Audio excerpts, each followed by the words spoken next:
اور دوسری گزارش صاحب خانہ کی جانب سے ہے کہ یہ ہے کہ مجلس کے بعد مولانا کا اہتمام ہے تو دستبستہ ان کی طرف سے درخواست ہے کہ آپ مجلس کے بعد اسے ضرور اور مولانا سلامی فرمانے چاہیے.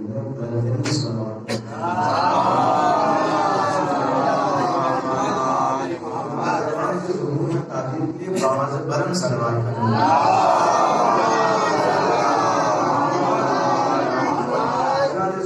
کے لیے میں نے قرآن مجید سے بڑی مشہور معروف آیت آپ کی خدمت میں پیش کی اور ہر وہ شخص کہ جو آیت الکرسی کو روزانہ اپنے معمول کے اعتبار سے پڑھتا ہے وہ اس آیت سے معلوم سے یہ آیت الکرسی کے آخری حصے کا جز ہے کہ جس میں اللہ اپنا تعارف کراتے ہوئے ارشاد فرما رہا ہے اللہ ولی الذین آمنوا، اللہ ولی ہے ان لوگوں کا جو ایمان لائے. اس کے بعد اللہ نے کہا کہ یہ جو ظلمات کے لوگ ہیں اور اللہ ولی ہے کہ جو ان کو ظلمات سے نکال کر نور جو ہے یہ آیت کا ظاہری ترجمہ ہے جو میں نے آپ کی خدمت میں عرض کیا. لیکن ایک بات واضح ہوئی کہ سب سے پہلا لفظ جو اللہ نے رکھا وہ کیا کہا اللہ ولی الذین، یعنی اللہ ولی. آپ میری طرف متوجہ ہیں مجلس میں اللہ ولی الذین، اللہ ولی. لیکن قرآن مجید میں اس لہجے کی 2-3 آیتیں اور ہیں کہ جہاں پر اللہ نے اپنے آپ کو ولی کہا. لیکن منصب الہی جو ہے وہ بہت سارے ہیں.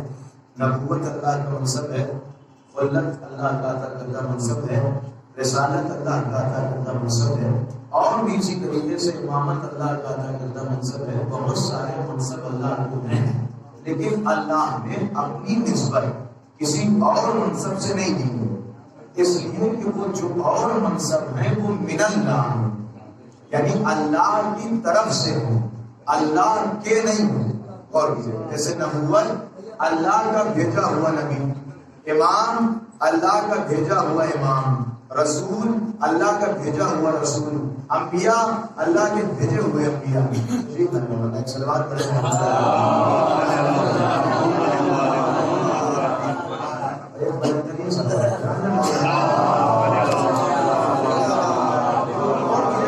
یہ جو تمام منصب و مدارج ہیں یہ اللہ کی طرف سے بھیجے ہوئے ہیں، جیسے نبی، امام، معصوم، نبوت، امامت. یہ ولایت بھی اسی طریقے سے اللہ کا منصب ہے. لیکن اور منصب میں اور اس منصب میں سب سے پہلا فرق یہ ہے کہ اللہ نے نبی بھیجے ہیں، خود نبی نہیں ہے. امام بھیجے ہیں، خود امام نہیں ہے. رسول بھیجے ہیں، خود رسول نہیں ہے. معصوم بھیجے ہیں، خود معصوم نہیں ہے. اس لیے کہ جب نبیوں کا تعارف کرایا تو کہا انا، میں نے نبی کو بھیجا. جب رسولوں کا تعارف کرایا تو کہا انا ارسلناک، میں نے رسول بنا کے بھیجا. جب اماموں کا تعارف کرایا تو کہا انا جعلناک، میں نے تمہیں امام بنایا. جب خلیفہ کا تعارف کرایا تو کہا انی جاعل فی الارض خلیفہ، میں نے خلیفہ بنایا.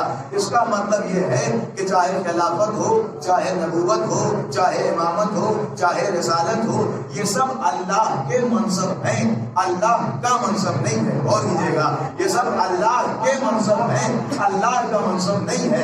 اللہ نبی بنائے گا، امام بنائے گا، رسول بنائے گا، خلیفہ بنائے گا، لیکن خود کو خلیفہ نہیں کہے گا، خود کو رسول نہیں کہے گا، خود کو نبی نہیں کہے گا، خود کو امام نہیں کہے گا. لیکن جب ولایت کی بات آئی تو اللہ قرآن میں کہہ رہا ہے اللہ ولی الذین، یعنی اللہ بھی ولی ہے. غور کر رہے ہیں آپ؟ اس کا مطلب یہ ہے کہ کائنات میں جتنے بھی منصب ہیں وہ کسی اور کے لیے تو ہو سکتے ہیں لیکن اللہ کے لیے نہیں ہے.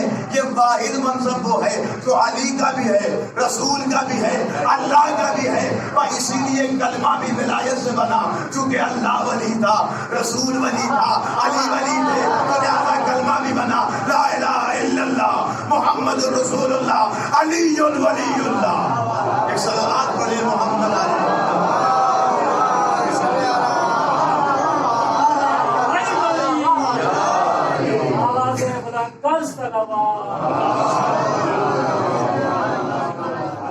صلوات پڑھنے میں تو تصور بولنے سے کام نہ لیں کہ یہی عبادت ہے جس کے لیے بلند سلوات سے حکم آیا، بلند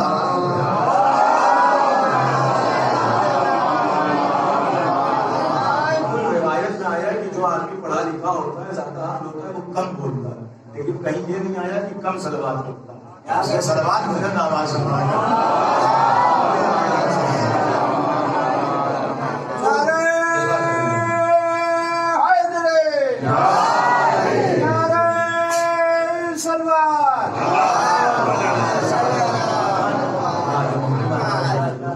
گفتگو شروع ہو رہی ہے تو اللہ نے کہا اللہ ہو ولی الذین، اللہ ولی ہے. اس کے بعد پہچان کیا بتائی؟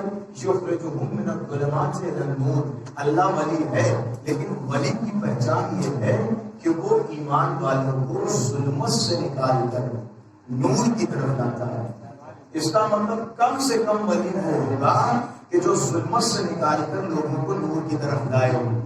جو ظلمت کی طرف لے جائے وہ ولی نہیں ہوگا، جو اندھیرے کی طرف لے جائے وہ ولی نہیں ہوگا، بلکہ جو اندھیرے سے نکال کر اجالے کی طرف لائے اسے ولی کہیں گے. اچھا اللہ ولی ہے اور پھر اللہ نے کچھ لوگوں کو ولی بنایا ہے، تو اللہ کب سے ولی ہے؟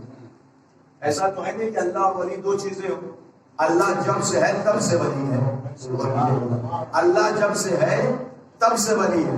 پھر ولی کی پہچان کیا ہے کہ ولی اسے کہتے ہیں کہ جو ظلمت سے نکال کر اجالے کی طرف لائے، اندھیرے سے نکال کر ہدایت کی طرف لائے. اب اس سے آگے جب اللہ جسے ولی بنائے گا تو کم سے کم اس کے اندر بھی یہ صفت ہونی چاہیے کہ جو ظلمت سے نکال کر نور کی طرف لے آئے. اب اللہ کا جب یہ معیار ہے کہ وہ جب سے ہے تب سے ولی ہے، تو اللہ بھی کسی ایسے کو ولی بنائے گا کہ وہ جب سے ہو تب سے ولی ہو. اللہ بھی کسی ایسے کو ولی بنائے گا کہ جو جب سے ہو تب سے ولی ہو. کیوں کا؟ اس لیے کہ اسے اندھیرے سے نکال کر اجالے میں لانا ہے.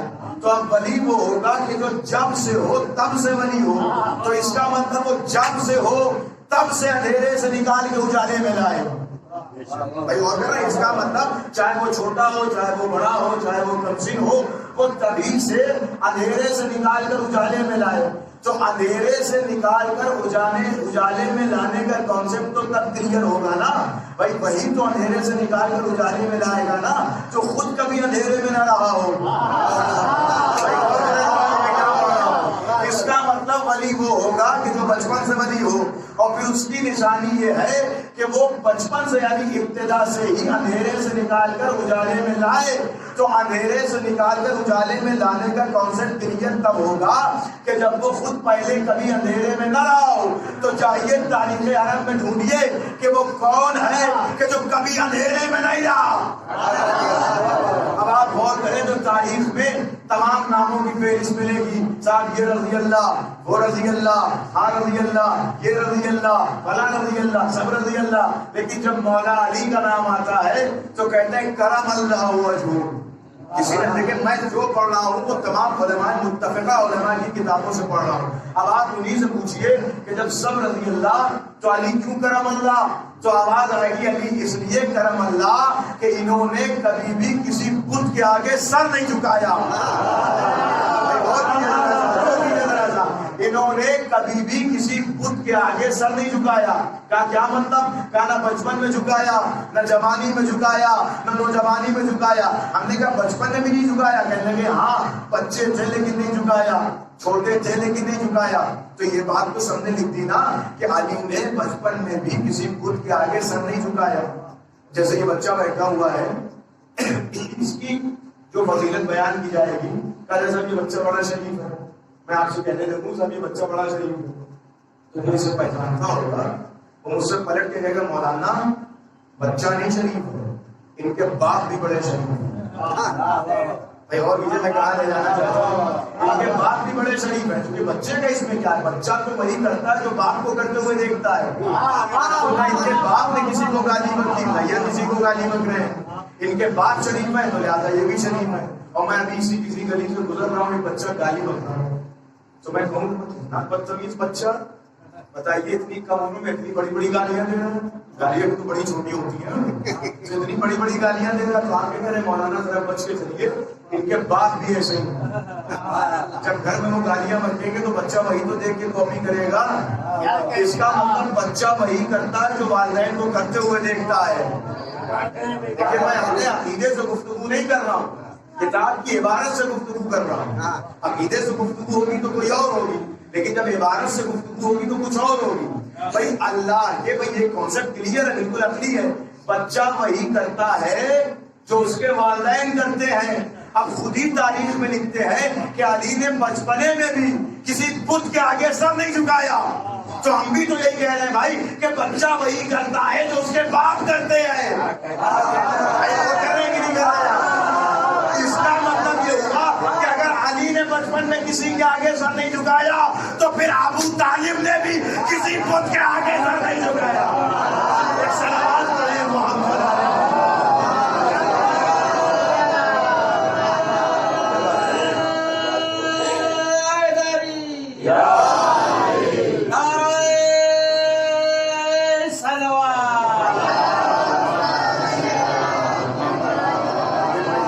محمد. ایک سلمان پڑھیں محمد.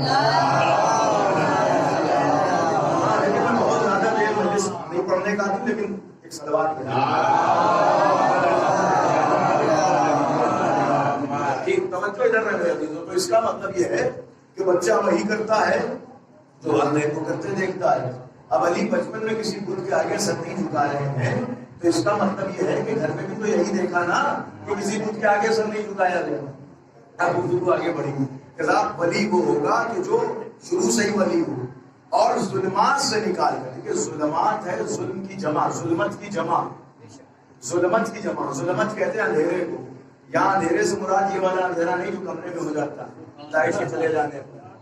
یہاں اندھیرے سے مراد ہے, یہ بھی تو توضیح دینی پڑے گی اپنے چھوٹے بھائیوں کے لیے. یہاں اندھیرے سے مراد ہے گمراہی کا اندھیرا, گناہ کا اندھیرا. تو ولی وہ ہوگا جو اندھیرے سے نکال کر اجالے کی طرف لائے. تو اب ولی کیسے اندھیرے سے نکال کر اجالے کی طرف لائے؟ اللہ نے کہا کہ میں اندھیرے سے نکال کر اجالے کی طرف لاتا ہوں. تو اللہ تو کبھی نیچے آیا نہیں, اور جو اس کے پاس گیا وہ واپس نہیں آیا. تو یہ کیسے پتا چلے کہ بھائی اللہ اندھیرے سے نکال کر اجالے کی طرف لاتا ہے؟ تو اللہ نے کہا کہ ہمارے نبیوں کو دیکھو, وہ تمہیں بتائیں گے کہ اللہ کیسے اندھیرے سے نکال کر اجالے کی طرف لاتا ہے. تو ہم نے کہا بھائی قرآن میں ڈھونڈا جائے کہ کون نبی ہے. تو ہم نے قرآن پڑھنا شروع کیا تو ایک آیت اور نظر آئی جہاں اللہ کہہ رہا تھا یا موسیٰ, جناب موسیٰ کی آیت تذکرہ ہو رہا ہے. آواز دی اخرج قومک من الظلمات الی النور, اپنی قوم کو ظلمت سے نکال کر نور کی طرف لے جاؤ. جناب موسیٰ کو اللہ حکم دے رہا ہے, دیکھے گا نور سے ظلمت سے نور کی طرف کیسے لے جایا جاتا ہے. اللہ کہہ رہا موسیٰ وہ ہیں کہ جن سے کہا گیا کہ اپنی قوم کو ظلمات سے نکال کر نور کی طرف لے جاؤ. موسیٰ اپنی قوم کو ظلمات سے نکال کر نور کی طرف لے گئے. کیسے لے گئے؟ اب اس کے آگے قرآن کہتا ہے وَذَكِّرْهُمْ بِأَيَّامِ اللَّهِ, اللہ کے ذکر کا تذکرہ, اللہ کے دنوں کا تذکرہ کر کے. آپ پہنچ رہے ہیں گفتگو تک. موسیٰ قوم کو ظلمت سے نکال کر نور کی طرف لے گئے. کیسے لے گئے؟ کا ایام الہی کا تذکرہ کر کے, ایام خدا کا ذکر کر کے. تو بھائی ایام خدا کیا ہے؟ اب اٹھائیے تفسیر, تو میں تفسیر نمونہ سے لے کے 2-3 تفسیروں کی ذمہ داری سے پڑھوں. اب ایام خدا میں لوگوں نے اختلاف کیا. کہا ایام خدا چونکہ یہاں پہ حضرت موسیٰ کی زندگی کا تذکرہ ہو رہا ہے تو یہاں ایام دن کی جمع, یعنی خدا کے دنوں کا تذکرہ کرتے. تو کہا یہاں خدا کے دن سے مراد وہ دن ہیں کہ جس دن حضرت موسیٰ نے اور ان کے لشکر نے فرعون سے نجات پائی. اللہ وہی قرآن میں کہہ رہا ہے کہ موسیٰ اور قوم موسیٰ اس دن کا تذکرہ کرو کہ جس دن تم نے فرعون کے لشکر سے نجات پائی. وہ واقعہ تو آپ کی تاریخ میں نہیں ہے کہ فرعون پیچھے پیچھے حضرت موسیٰ کو دوڑا رہا ہے اور حضرت فرعون حضرت موسیٰ اپنے لشکر کے ساتھ آگے ہیں. غور کر رہے ہیں کہ وہ والا حضرت نہیں تھا. فرعون پیچھے پیچھے اور حضرت موسیٰ اپنے لشکر کے ساتھ آگے آگے دریا اور پیچھے فرعون اور بیچ میں موسیٰ. اب موسیٰ کے صحابی بھی ایسے کہنے لگے موسیٰ دیکھا تم نے پھنسا دیا ہمیں لا کے. تو موسیٰ نے کہا کہ تم موسیٰ کے نبی کے ساتھ, اللہ کے نبی کے ساتھ آئے ہو, کم سے کم اتنا تو عقیدہ ہونا چاہیے نبی پر کہ نبی پھنسانے کے لیے نہیں آیا، نجات دینے کے لیے آیا۔ تو حضرت موسیٰ نے کہا رکو صبر کر لو، ٹھہر جاؤ ذرا سا، صبر کر لو، ابھی راستہ نکلے گا۔ اور پھر وہ قرآن کہتا ہے کہ حضرت موسیٰ کو حکم ہوا کہ ذرا سا آسا جو ہے وہ پانی میں مارے، اور پانی میں مارا اور راستہ بن گیا، یہ سب کے سب نکل گئے، نجات مل گئی حضرت موسیٰ کے لشکر کو۔ لیکن آپ یہ دیکھیں میرا عزیزو، جس دریا میں موسیٰ کے لشکر کو نجات ملی، اسی دریا میں فرعون کو غرق کیا گیا۔ اور جس راستے سے موسیٰ کے ساتھ چلنے والے نجات پا رہے ہیں، اسی راستے میں فرعون کو غرق کیا جا رہا ہے۔ اس کا مطلب راستے کا کمال نہیں ہے، رہبر کا کمال ہے۔ دیکھیں راستہ تو ایک ہی بنا تھا نا، حضرت موسیٰ نے عصا مارا، راستہ بن گیا، حضرت موسیٰ نکل گئے، حضرت موسیٰ کے پیچھے چلنے والے نکل گئے، حضرت ہارون نکل گئے، وہ جتنے موسیٰ والے تھے نکل گئے۔ پھر اسی راستے میں فرعون آیا، فرعون نے بھی کالر اٹھا کے کہا کہ میں نے یہ راستہ بنا دیا، چلو میں تمہارا خدا ہوں، میں تمہارا رب، یہ راستہ میں نے بنایا ہے، اب وہ چلے جا۔ تو فرعون آ گئے، میں نے کہا یا اللہ میاں یہ ذرا سا ملا دے یہ راستہ، یہ کیا کر رہا ہے، تو سب بدعقیدہ ہو جائیں گے۔ تو اللہ نے کہا میں کبھی کبھی امتحان لے لیتا ہوں اس طریقے سے۔ بھائی جس راستے سے موسیٰ نجات پا رہے اسی راستے پہ فرعون بھی چل رہا ہے۔ اس کا مطلب کبھی کبھی نبی کے پیچھے فرعون چلتا ہے، لیکن فرعون کا چلنا نہ دیکھو، اس کا آخر دیکھو کہ انجام کیا ہوتا ہے۔ اب آگے آگے موسیٰ چلے گئے، اس کے پیچھے پیچھے فرعون چل رہا ہے، پھر ایک فرعون آیا، دوسرے فرعونی آئے، پھر تیسرا، چوتھا۔ میں کہہ رہا ہوں یا اللہ راستہ مل جائے، یا اللہ راستہ مل جائے، ان کو جو بیچارے کم عقل ہیں ان کا عقیدہ تو خرابی ہو جائے گا۔ میں کہے گا کہ وہ اللہ ہی کیا کہ جو موسیٰ کو بھی نجات دیتے تو فرعون کو بھی نجات دیتے۔ لیکن آپ دیکھیں اسی راستے سے فرعون چل رہا ہے، ایک فرعون آ گیا، اس کے بعد دوسرا، تیسرا، چوتھا، پانچواں، آخر میں فرعون سب سے آخری کونے پہ، اور فرعون کا سب سے آخری آدمی آخری کونے پہ، یعنی پورا لشکر فرعون کا اسی راستے پہ آ گیا، پورا لشکر فرعون کا اسی راستے پہ آ گیا۔ اور ہم نے کہا یا اللہ آپ تو ملا دے۔ اللہ نے کہا ہاں اب وقت آیا، اب وقت آیا۔ کہ اس کے بعد اللہ نے حکم دیا، وہ راستہ مل گیا، پانی مل گیا، راستہ تھا، میرے اللہ راستہ پہلے ہی ختم کر دیتا، بھائی موسیٰ کراس کر جاتے، راستہ رہنے کی کیا ضرورت تھی۔ تو اللہ نے آواز دی کہ مجھے ہلاک کرنا تھا، تو ہلاک جیسے نوح کے لشکر والوں کو کیا تھا ویسے کر دیتا۔ یہ کیا ضرورت تھی، کم سے کم اس راستے کی تو لاج رکھ لیتا، اس لیے کہ اس راستے پہ موسیٰ چلے ہیں، موسیٰ چلے ہیں اس راستے پہ، بھائی اس راستے کی اللہ راج رکھ دیتا۔ اللہ نے کہا ہم یہی تو سمجھانا چاہتے ہیں 1400 سال سے کہ جو موسیٰ چلے ہیں اور اس پر اصحاب موسیٰ چلے ہیں، لیکن یہ دیکھو کس نیت سے چلے ہیں۔ نجات راستہ نہیں دے گا، بلکہ راستے پر چل کر راستے کو کراس کر جانا، وہ بھی صحیح نیت کے ساتھ۔ اب اسی راستے میں فرعون چلا، فرعون کے لشکر والے چلے، چلتے رہے، جب سب کے سب آ گئے تو وہ راستہ مل گیا، دریا آپس میں گلے مل گیا، راستہ ختم ہو گیا، سارا لشکر ڈوب گیا۔ لیکن مولوی کا سوال باقی ہے، میں نے کہا پروردگار پہلے ہی اگر ملا دیتا تو کیا ہو جاتا، مل جاتا راستہ، سب کے سب ختم ہو جاتے، فرعون تو ختم ہو جاتا تو بچے ہوئے لوگ تو خود بخود ختم ہو جاتے۔ کہا نہیں، میرا مزاج پہچانو، جب میں کسی سے انتقام لیتا ہوں تو صرف اس سے انتقام نہیں لیتا، جتنے اس کے ہم فکر ہیں ایک تو ڈبو کے چھوڑتا ہوں، جتنے اگر میں صرف فرعون کے دریا میں اترنے پر راستہ ملا دیتا تو فرعون تو ڈوب جاتا، فرعون صفت بچ جاتے۔ لہذا میں نے یہ انتظار کیا کہ جتنے فرعون صفت ہیں، جتنے فرعون فکر ہیں، وہ سب کے سب دریا میں اتر جائے۔ جب وہ سب دریا میں اتر جائے تو میں دریا ملا دوں، تاکہ اس کے ذریعے سے ایک ہی بار میں جتنے فرعون صفت ہیں سب کے سب ختم ہو جائے۔ اب آپ کہتے ہیں صاحب آپ کا آنے والا آئے گا تو منتخب خون حسین ہے، آپ کہتے ہیں امام حسین کے خون کا بدلہ لینے آئے گا، تو اگر امام حسین کے خون کا بدلہ لینا ہوتا تو وہ آج آ جاتے، پہلے آ جاتے، کربلا کے بعد آ جاتے، آگے یزید سے بدلہ لے لیتے تو ارے کاہے کو آ جاتے، اگر اس وقت آ جاتے تو یزید تو مارا جاتا، لیکن قیامت تک کے یزید سے بچ جاتے۔ لہذا امام پردہ غیب پہ یہی انتظار کر رہے ہیں کہ پہلے قیامت تک کے جتنے یزید سے بات ہے وہ باہر تو نکلے، پھر اللہ کا موسیٰ آئے گا۔ ایک صلوات پڑھے محمد علیہ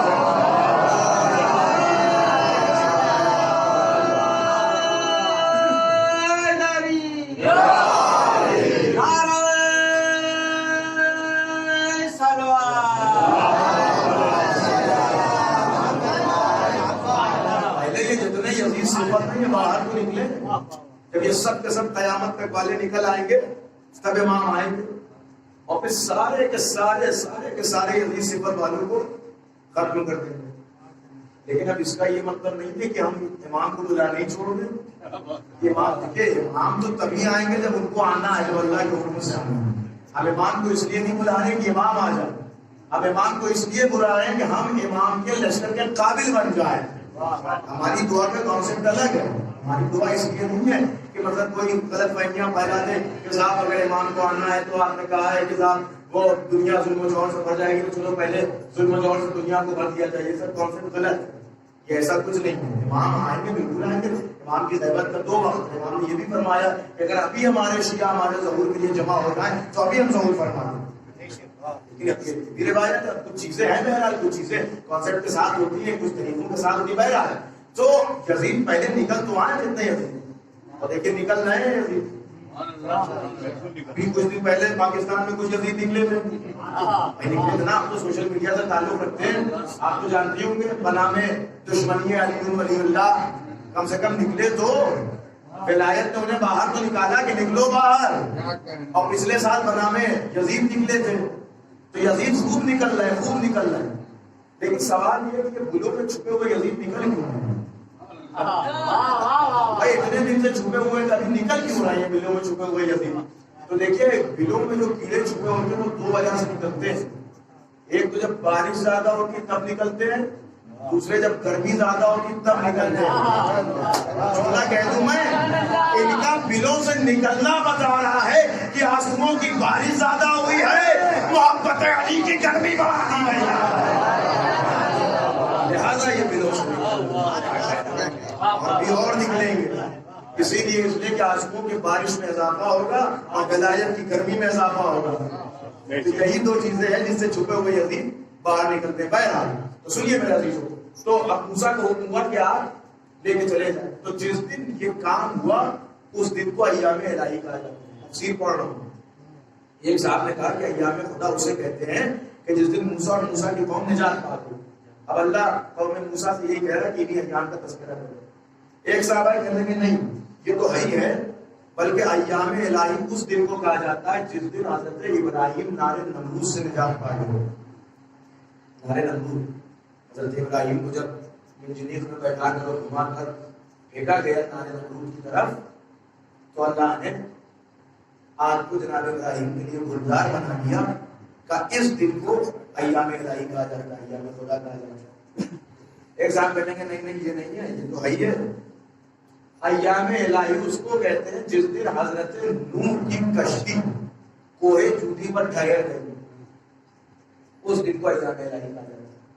اس کا مطلب 3 کانسیپٹ ایام الہی کے لیے ملے تفسیر میں. ایک تو یہ کہ جس دن موسیٰ نجات پا گئے اور موسیٰ کی قوم, دوسرے یہ کہ جس دن ابراہیم نجات پا گئے, تیسرے یہ کہ جس دن نوح نجات پا گئے. چلیے کوئی بھی مان لیں, آپ تینوں میں سے کوئی بھی مان لیں, لیکن تینوں باتوں میں ایک بات تو کلیئر ہے کہ جس دن ایک نبی نجات پائے اس دن کو ایام الہی کہتے ہیں. جس دن ایک نبی کی امت نجات پائے اس دن کو ایام الہی کہتے ہیں.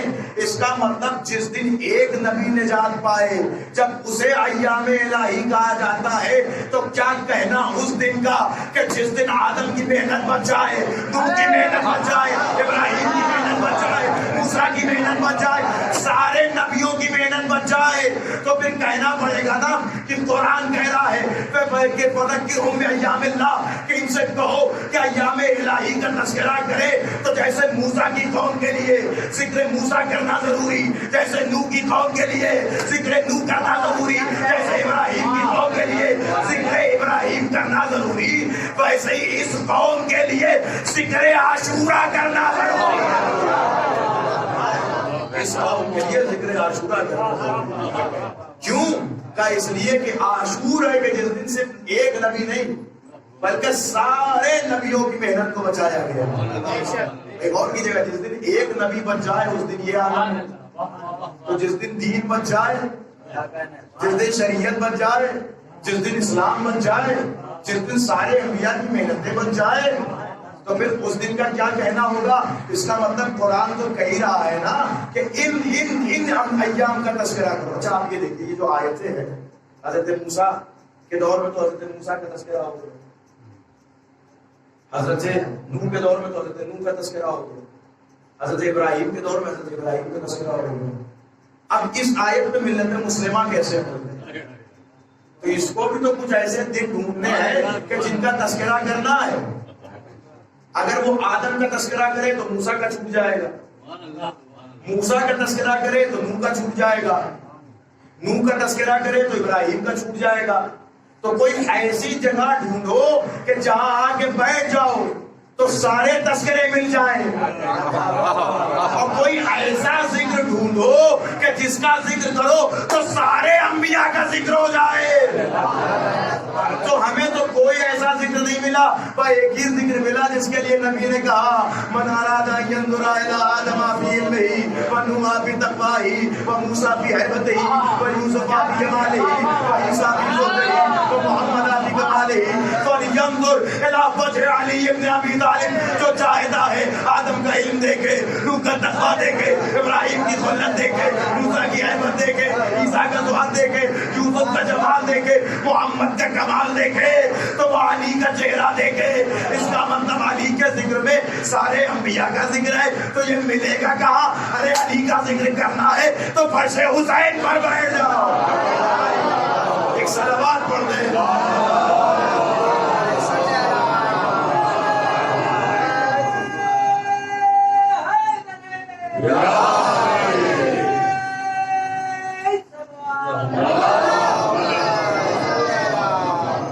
صلوات بلند ترین آپ حضرات.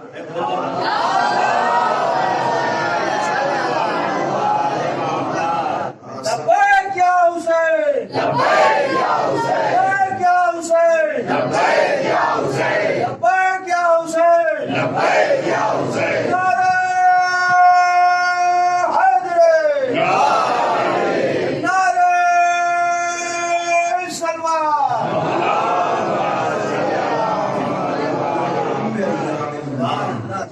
ایام الہی کا ذکر کرو. اب پوچھتے ہو کہ قرآن میں عزاداری کہاں ہے؟ قرآن میں عزاداری ہے لیکن عزاداروں کے لیے ہے. قرآن میں عزاداری ہے لیکن عزاداروں کے لیے ہے, ہر کسی کے لیے نہیں. تو یہ ہے ایسا. تو فذکرہم بایام اللہ, ایام الہی کا تذکرہ کرو. دو ایام الہی, تو ان ایام کے علاوہ تو کوئی ایام نہیں مل رہا کہ جس میں نجات مل جائے. ایک باپ کا دن ہے اور ایک بیٹے کا دن ہے. باپ کا وہ دن ہے کہ جس دن اسلام کامل ہوا, بیٹے کا وہ دن ہے جس دن اسلام محفوظ ہوا. یہی دو دن ملیں گے اور انہی کو ایام الہی کہتے ہیں. اور قرآن کی نص سے ثابت ہے کہ ان کا تذکرہ کرو. تو اس کا مطلب قوم کو نجات کب ملتی ہے؟ ذکر الہی کا تذکرہ کر کے. اے موسیٰ اپنی قوم کو ظلمت سے نکال کر نور کی طرف لے جاؤ. کیسے لے جاؤ؟ ایام الہی کا تذکرہ کر کے. اس کا مطلب یہ مجلسیں کچھ اور نہیں ہے بلکہ یہ ظلمت سے نور کی طرف جانے کا رستہ ہے. اور نہ یقین ہو تو پھر ایک بڑی فہرست تیار ہے کہ جو اسی فرش عذاب میں آگے ظلمت سے نور کی طرف گئے ہیں. نہ یقین ہو تو آ جائیے فرش عذاب. ایک بڑی فہرست تیار ہے کہ جو اسی فرش عذاب کے توسط سے نکل کے ظلمت سے نکل کے نور کی طرف گئے. اب میرے پاس اتنا وقت تو نہیں کہ میں ایک ایک کا نام گناؤں, لیکن مصر وغیرہ سے باقاعدہ اس پر ایک کتاب شائع ہوئی جو لوگ آزاداری کے حوالے سے مذہب حق تک پہنچے. یہ پورا کانسیپٹ انہوں نے دیا ہے, پورا جسے کہا جائے کتابی طور پر لکھا ہے انہوں نے کہ کتنے لوگ ایسے ہیں کہ جو صرف فرش اعضاء کی وجہ سے مذہب حق تک پہنچے. لیکن میں ایک بڑے مشہور آدمی کا نام آپ کی خدمت میں لوں مجلس کے حوالے سے تاکہ میری بات کی دلیل بن جائے. سب نے آپ سب نے ان کا نام سنا ہوگا جنہیں کہا جاتا ہے علامہ اقبال. مشہور نام ہے علامہ اقبال. اس سے زیادہ مشہور نام کیا ہوگا؟ آپ سنیے گا, اس بات کو ذہن میں رکھیے گا کہ مجلس وہ ایام ہے کہ جس کا تذکرہ کرتے تھے ظلمت سے نور کی طرف آدمی جاتا ہے. تو علامہ اقبال صرف شاعر نہیں تھے, علامہ اقبال صرف شاعر نہیں تھے, زبردست فلاسفر تھے. فلاسفی پہ انہوں نے تقریباً پی ایچ ڈی کر رہی تھی تقریباً, اور بلکہ اس سے زیادہ ورک انہوں نے کیا تھا, بہت زیادہ ریسرچ ورک انہوں نے فلاسفی میں کیا تھا. تو فلاسفی ایک ایسا علم ہے کہ جب آدمی, فلاسفی کی دو قسم ہیں, شرقی اور غربی. جب آدمی دونوں پہ کام کرتا ہے, ورک کرتا ہے, تو لاسٹ مومنٹ پہ اس کے نظریات بہت سارے بدل جاتے ہیں. کیونکہ فلاسفی کا دو جملوں میں آپ سن لیجیے کہ اس پر ٹاپک ہی ہے لاجک. تو آدمی ہر چیز لاجک میں ڈھونڈتا ہے, اور خدا کو بھی اپنی اپنی سی لاجک میں ڈھونڈتا ہے. تو جو فلاسفر ہوتا ہے وہ لاسٹ مومنٹ پہ جا کر خدا کو بھول جاتا ہے, اس لیے کہ اس کا کام ہے اتنی سی لاجک میں, اور اتنا بڑا خدا اتنی سی لاجک میں تو آ نہیں سکتا, تو خدا کا انکار کر دیتا ہے. تو علامہ اقبال بھی آخری مومنٹ پر کچھ ایسے ہی نظریات کے حامل ہو گئے تھے کہ صاحب سمجھ میں نہیں آتا خدا کا. ان کی بہت ساری ایسی حمد وغیرہ بھی ہے جس کو آپ پڑھیں گے تو اس کے نظریات اس سے سامنے آتے ہیں کہ اگر اس طرح سے انہوں نے باتیں کی ہیں خدا سے, جس سے ثابت ہوتا ہے کہ یہ تھوڑا سا الگ مزاج کے تھے خدا کے. تو لکھا ہے کہ ایک شیعہ دوست ایک دن ایسے ہی مجلس تھی, تو جانے لگے علامہ صاحب سے, انہوں نے کہا علامہ اقبال سے کہ آپ بھی میرے ساتھ مجلس میں چلیے. علامہ اقبال کے ساتھ مجلس میں آ گئے. مجلس کو خطاب کرنے آئے تھے علامہ حائری, کون سا تشریف لائے تھے علامہ حائری. انہوں نے ان کو فرش پہ بٹھایا اور ادھر سے پرچے میں لکھ کے دے دیا کہ آج ہماری مجلس میں سرزمین پاکستان کے بڑے مشہور شاعر اور فلاسفر علامہ اقبال تشریف فرما ہے, اور ان کے بہت سارے فلسفی نظریات ہیں. کہتے ہیں کہ یہ لیٹر علامہ حائری کو دے دیا گیا, اور علامہ حائری مجلس پڑھنے کے لیے ممبر پہ بیٹھے. علامہ اقبال فرش پہ بیٹھے, علامہ حائری ممبر پہ مجلس پڑھ رہے ہیں. سنیے گا, علامہ اقبال نے 30 سال فلاسفی پہ کام کیا تھا. فلاسفی ورک ان کا ہے, اس کی فلاسفی ورک کی ہے جو کہ 30 سال ہے. 30 سال انہوں نے فلاسفی پہ کام کیا, اور وہ نیچے بیٹھے ہوئے ہیں. اور علامہ حائری نے اس دن 3 گھنٹہ مجلس پڑھی. 3 گھنٹہ مجلس پڑھ کے جب علامہ حائری اترے ہیں تو پورے 3 گھنٹہ کنٹینیو علامہ اقبال کا عالم یہ تھا کہ علامہ حائری کو ایسے ہی پڑھتا ہے. بھائی پڑھا لکھا آدمی پڑھی لکھی بات کو سمجھتا ہے, چاہیے تو کیا توقع کی جائے. یہ گفتگو ان کی نہیں ہے تو مجلس میں سرک ہو جاتے ہیں, یہ گفتگو ان سے تو مجلس میں بیٹھ کر کچھ سیکھنے آتے ہیں, اور تو مجلس میں بیٹھ کر سیکھنے آتے ہیں. تو صاحب وہ مسلسل علامہ اقبال ان کو دیکھتے رہے. جیسی ہی مجلس ختم ہوئی, سنیے گا, جیسی ہی مجلس ختم ہوئی علامہ اقبال فوراً اٹھے اور اٹھ کے کہتے ہیں کہ مجھے اس سے ملنا ہے, علامہ حائری سے مجھے ملنا ہے. وہ شیعہ عالم نے کہا بھائی آپ کا نظریہ کیسے بدل گیا, آپ تو مولویوں سے دور رہتے تھے, آپ کو مولوی سمجھ میں نہیں آتے تھے. کہنے لگے یہ وہ عام مولوی نہیں ہے, ارے یہ وہ بندہ ہے جس نے 3 گھنٹے میں میری 30 سال کی محنت میں پانی پھیر دیا. آپ میں کیا پڑھ رہا ہوں, یہ وہ بندہ ہے جس نے 3 گھنٹے میں میری 30 سال کے فلسفے میں پانی پھیر دیا. اب یہ تو چاہتے ہی تھے, وہ علامہ اقبال کو لے کر روم میں گئے علامہ حائری کے, اور گفتگو ہوئی, بات چیت ہوئی, 2-3 گھنٹہ ان سے گفتگو ہوئی. سنیے گا آخری جملہ, اس کے بعد علامہ حائری کی فلائٹ تھی. تو 2-3 گھنٹے میں عالم یہ ہوا کہ علامہ اقبال نے کہا قبلہ مجھے 11ویں امام تک کا تو معاملہ سمجھ میں آ گیا. یہ 3 گھنٹے کی گفتگو ہے. فرسٹ سے کہاں پہنچے وہ کہ مولانا قبلہ علامہ حائری مجھے 11ویں امام تک کا مسئلہ سمجھ میں آ گیا, لیکن مجھے 12ویں کی غیبت نہیں سمجھ میں آتی. علامہ حائری نے کہا آپ ان 11 کو قاعدے سے مان لیجئے, 12واں خود بخود سمجھ میں آ جائے گا. اب تو یہ فرض کیا ہے, کیا کہنا, ایام خدا کے تذکرے کے ذریعے سے انسان ظلمت سے نور کی طرف جاتا ہے. اسی لیے ہم کہتے ہیں کہ فرش پہ آئیے تاکہ منزل نور تک جائیے, منزل نور تک پہنچیے. یہ فرش عام فرش نہیں ہے, بلکہ یہاں ایام الہی کا تذکرہ ہوتا ہے, ذکر ایام الہی ہوتا ہے, جس کے ذریعے سے آدمی نور کی منزلوں پر جاتے ہیں. حضرت موسیٰ کو حکم ہوا کہ آپ ایام الہی کا تذکرہ کریں. ایام الہی یہی ذکر حسین ابن علی, یہی عزاداری ہے کہ جہاں پر ایک ایسا کانسیپٹ کہ جہاں پر سارے ذکر ہمیں ملتے ہوں, چاہے وہ اخلاق ہو, چاہے وہ کردار ہو, چاہے وہ تاریخ ہو, چاہے وہ ہسٹری ہو, کچھ بھی ہو وہ یہی ہے. یہ میرے عزیزوں ظلمت سے نور, لیکن مسئلہ یہی میرے عزیزوں, ظلمت سے نور تک جانے کے لیے کم سے کم یہاں آنا پڑے گا. جیسے آدمی اگر دریا کے کنارے کھڑا رہے تو تھوڑی پاک ہو جاتا ہے. پاک ہونے کے لیے دریا میں اترنا پڑے گا. آدمی بس کے پاس کھڑا ہو کہ وہ بس ہو یہ ہم، وہ بس ہو یہ ہم، تو وہاں بس کریں گے اور یہاں یہ رہے گا، جا نہیں پائے گا. جانے کے لیے بس میں بیٹھنا پڑے گا. آدمی دریا کے کنارے کھڑا رہے وہ کہ دوسرا کنارہ اور یہ ہم، تو تب تک جب تک کہتا رہے گا تب تک نہیں جا پائے گا، بلکہ کشتی میں بیٹھنا پڑے گا. ویسے ہی صرف فرش اعلیٰ کی عظمت اور یہ وہ کہنے سے کچھ نہیں ہوگا.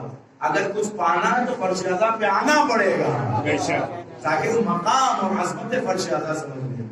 اس لیے کہا ہے تو بڑی عظمت ہے اس کی. ہمارے تک تو روایات نہیں پہنچائی جاتی کہ جن روایات سے نہیں تو سینکڑوں سے اوپر ایسی روایات ہیں جو فرش اعلیٰ کی عظمت پہ دلالت کرتی ہیں. آج نہ جانے لوگ کہاں سے چلے آتے ہیں، انہیں فرش اعلیٰ کی عظمت نہیں سمجھ میں آتی، الٹی سیدھی باتیں فرش اعلیٰ کے حوالے سے، کریے کے حوالے سے. اور یہ کیا ہے صاحب، اتنی مجلسیں ہو رہی، اتنی مجلسیں ہو رہی، جتنی ہو رہی کم ہو رہی.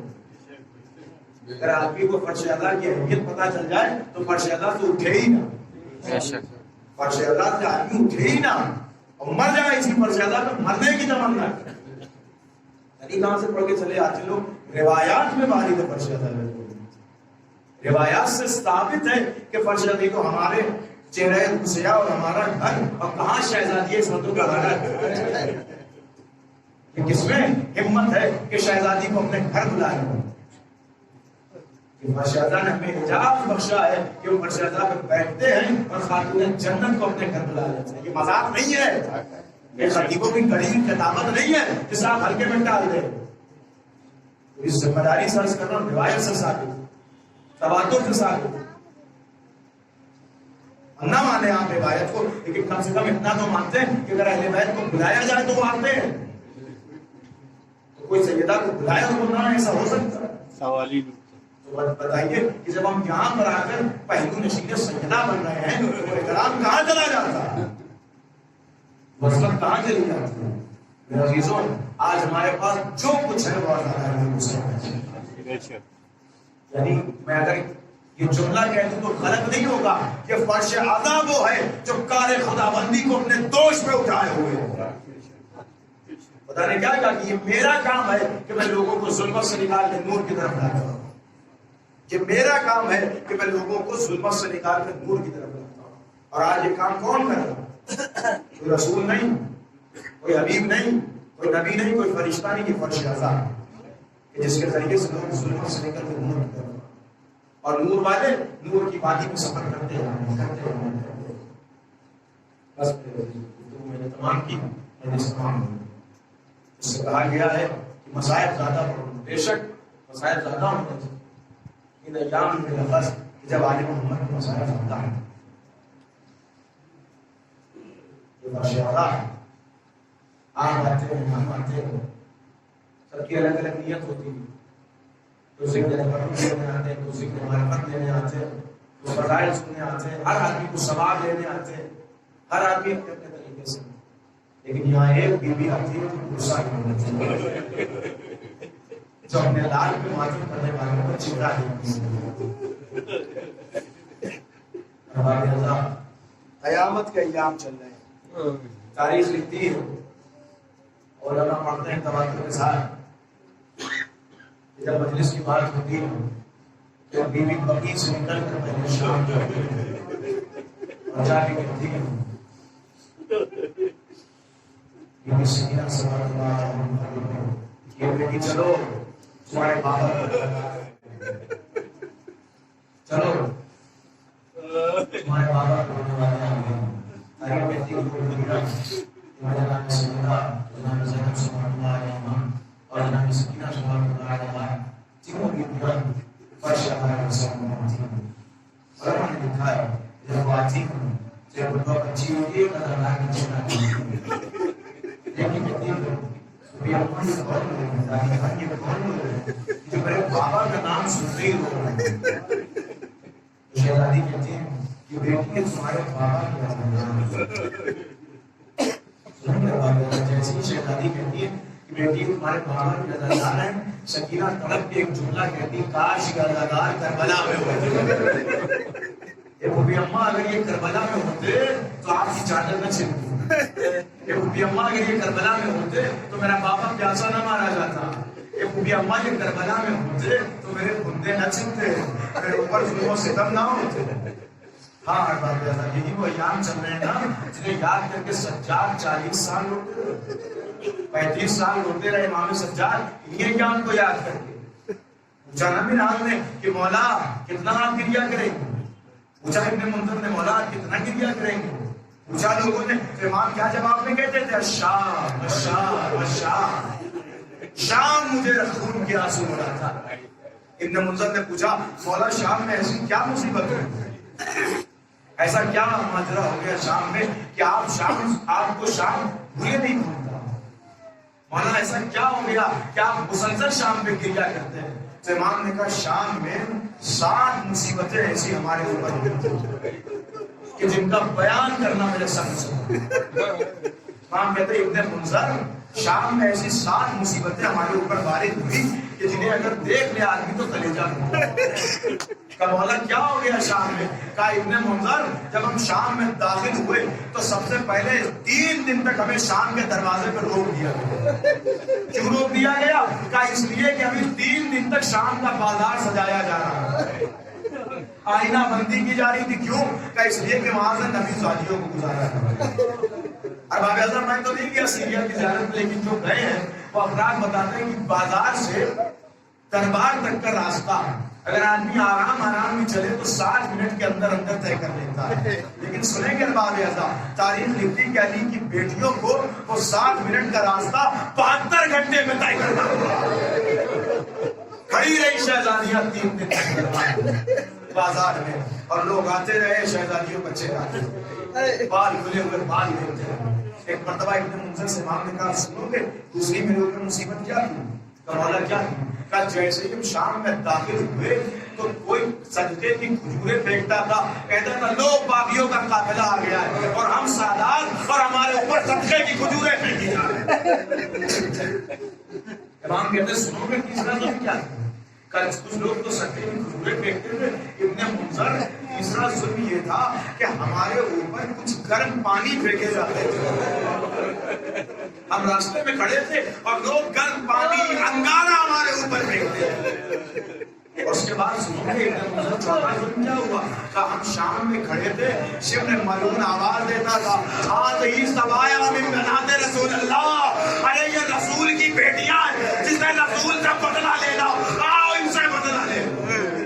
کئی آواز سے بلند ہوتا تھا کہ کوئی پتھر مارتا تھا, کوئی اینٹیں کھینچ کے مارتا تھا, کوئی انگارے برستا تھا. چوتھا ظلم یہ ہوا کہ جب ہم شام میں داخل ہوئے تو بے کجاوا ان پر بیویاں بیٹھی ہوئی تھیں, اور ان بیویوں کے پاس ان کے شہید کا سمجھ کا زینب اپنے نامے پہ تھی, زینب کے سامنے حسین ابن علی کا سمجھ, فروہ اپنے نامے پہ تھی, فروہ کے سامنے قاسم کا سرما, لیلا اپنے نامے پہ تھی, لیلا کے سامنے علی اکبر کا سرما. اس لوگ ابن منذر جب ہم شام میں داخل ہوئے تو لیلا کے بے کجاوا ان کے سامنے علی اکبر کا سر نوکے نیزہ میں بلند تھا. جب شام کی عورتوں نے علی اکبر کا سر دیکھا تو دیکھ کے بے تحاشا کہا کاش اس جوان کے مرنے سے پہلے اس کی ماں مر گئی ہو. لیلا نے تڑپ کے کہا ارے شام کی عورتوں کیا کہتی ہو, اس کی ماں نے دیکھا ہے کہ جوان بیٹے کے گلے پرچی کا پل کیسے لگتا ہے. امام بیان کر رہے, امام کی زبان کی آپ مسائل سنیں. ابن منذر ہر شہید کا سر اس کی بیوہ, اس کی والدہ اور اس کی بہن کے سامنے.